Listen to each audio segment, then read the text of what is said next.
ప్రస్తుత కాలంలో ఎన్నో అనారోగ్య సమస్యలు చుట్టుముడుతున్నాయి.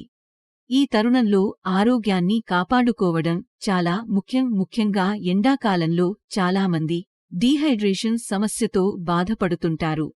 వాస్తవానికి శరీరంలో నీటి శాతం ఎక్కువగా ఉంటుంది.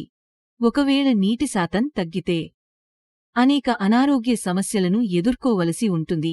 బాడీ డీహైడ్రేషన్కు గురైనప్పుడు కొబ్బరి నీరు అమృతంలా పనిచేస్తుంది.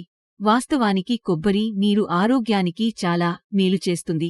ఎందుకంటే ఇందులో vitamin C, vitamin E, iron, calcium, copper, phosphorus, potassium, magnesium వంటి పోషకాలు ఉంటాయి.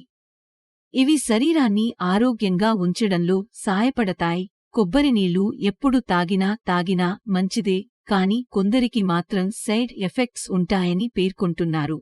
వైద్య నిపుణులు కొన్ని సమస్యలున్నా వారు కొబ్బరి నీటికి దూరంగా ఉండాలి.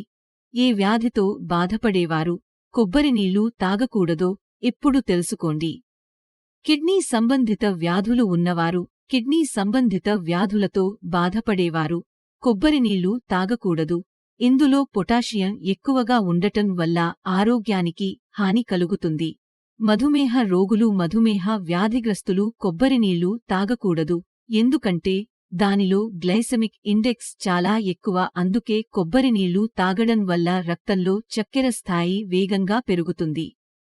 అలర్జీ బాధితులు కొబ్బరి నీళ్లు తాగకూడదు. కొబ్బరి నీరు తాగితే చర్మంపై దురద, మంట, చర్మం ఎర్రబడడం వంటి అనేక సమస్యలను ఎదుర్కోవలసి ఉంటుంది. అధిక రక్తపోటుతో బాధపడేవారు కూడా సాధ్యమైనంత మేరకు కొబ్బరి నీటికి దూరంగా ఉండాలి. అయితే వైద్యుల సలహా మేరకు మాత్రం కొబ్బరి నీళ్లు తాగవచ్చు.